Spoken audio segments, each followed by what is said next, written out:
रात को कितने बजे मंदिर बंद करते हो? मैं तो शाम को 6 बजे ही मंदिर बंद करके अपने घर चला जाता हूँ। इतने जल्दी जाने का कारण? साहब ये बहुत सुनसान इलाका है, 4 बजे के बाद ही यहाँ सभी लोग डरने लगते हैं। ठीक है, तुम मेरे साथ पुलिस स्टेशन चलो। दरोगा पुजारी को पुलिस स्टेशन ले जाकर जेल में बंद कर देता है। तांत्रिक को मारने वाला कोई और नहीं, वो तुम हो। तांत्रिक को मारकर तुमने शोर मचाया। तुमने रात में ही तांत्रिक को मार दिया और चुपचाप घर चले गए, और सुबह आकर शोर मचाकर सबको बुला लिया ताकि तुम्हारी तरफ किसी का ध्यान न जाए। और उस रात शैतान जेल के अंदर आता है और पुजारी से कहता है, देख पुजारी, तू पूजा करके भी फंस गया। तेरे भगवान ने तेरी कोई मदद नहीं की, और तेरी इसी भगवान ने मेरी भी मदद नहीं की थी, इसीलिए मैं मारा गया। तू पूजा पाठ का चक्कर छोड़ दे तो मैं तुझे बचा लूंगा।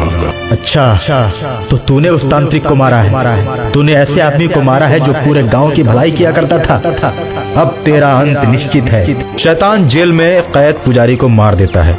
पुजारी की पत्नी और उसका एक छोटा सा लड़का जेल में पुजारी को देखने जाते हैं। मरते वक्त पुजारी अपने खून से सने हाथों से जेल की दीवार पर शैतान राजा राय बहादुर राय लिख देता है। पुजारी का लड़का जेल की दीवार पर लिखे हुए शब्दों को बड़े गौर से देखता है और देखते ही समझ जाता है कि राजा राय बहादुर राय की शैतानी आत्मा ने ही मेरे पिता को मारा है। मैं उससे अपने पिता की मौत का बदला जरूर लूंगा। छोटे से लड़के का मन बदले की भावना से भर जाता है। अपने पिता का दाह संस्कार करके वो प्रतिदिन अपने पापा के मंदिर पर पूजा करने के लिए जाता है। इस तरह पुजारी के मरने के बाद उसका 8 बरस का लड़का मंदिर का पुजारी बन जाता है।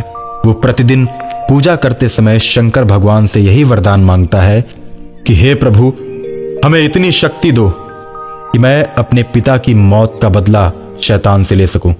नास्तिक शैतान हमेशा ही पूजा पाठ करने वालों से नफरत करता है और उसे जान से मार देता है।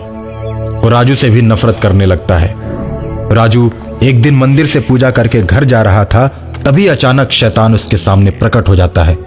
देख, मुझे मंदिर में पूजा करने वालों से सख्त नफरत है। मेरे द्वारा बनाए हुए मंदिर में जब कोई भी पूजा करता है तो मेरी शक्तियां कम होने लगती हैं।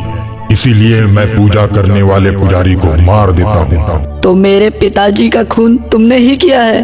तुम्हारे पिताजी से मेरी कोई दुश्मनी नहीं थी, लेकिन मेरे रोकने के बाद भी वो मंदिर में पूजा करते रहे और मेरे दुश्मन तांत्रिक से दोस्ती की, जिसके चलते मैंने उन्हें मार दिया। भूत अंकल, क्या तुम मुझे भी मार दोगे? मैं बेकार में किसी को नहीं मारता, इसलिए मैं तुमको रोक रहा हूँ। ठीक है भूत अंकल, मैं घर जाके मम्मी से बोलूंगा। अगर वो मंदिर जाने से रोकेगी तो मैं पूजा करने नहीं आऊंगा। राजू घर जाकर मम्मी को सारी बातें बताता है। बेटा, तो अभी बहुत छोटा है, शैतानों से उलझना ठीक नहीं। पति को तो मैं खो ही चुकी हूँ, अब तुझे खोना नहीं चाहती। तू मंदिर जाना छोड़ दे बेटा। नहीं माँ, मैं अपने पूजा करने वाले परिवार की परंपरा को नहीं छोड़ूंगा।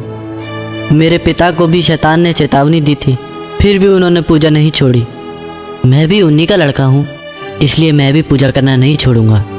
माँ के लाख समझाने के बावजूद राजू पूजा करने के लिए मंदिर की तरफ चल देता है और मंदिर जाकर प्रतिदिन की तरह शंकर भगवान की पूजा में लीन हो जाता है और शंकर भगवान से शैतान को मारने की शक्ति मांगता है। और जैसे ही पूजा करके राजू बाहर निकलता है तो मंदिर से कुछ ही दूरी पर शैतान उसे पकड़ लेता है और उसे उठाकर फेंकता है। राजू हवा में लहराते हुए मंदिर के फर्श पर धड़ाम से गिरता है और गिरते ही उठकर खड़ा हो जाता है।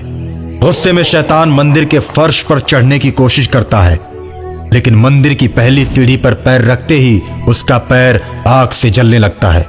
इतने में राजू उठता है और शंकर भगवान की तरफ बढ़ता है। कहते हैं कि बच्चे भगवान का रूप होते हैं। शंकर भगवान राजू की आत्मा में प्रवेश करते हैं। राजू अपने हाथ में शंकर भगवान का त्रिशूल लेकर शैतान को लक्ष्य बनाकर उसकी तरफ जोर से त्रिशूल फेंकता है। त्रिशूल नास्तिक शैतान के शरीर में घुस जाता है और इस तरह अपने पिता की मौत का बदला शैतान की मौत से राजू ले लेता है और अपनी मम्मी को आकर सब बात बताता है। उसकी मम्मी बहुत खुश होती है और फिर से शंकर भगवान के पूजा की परंपरा शुरू हो जाती है।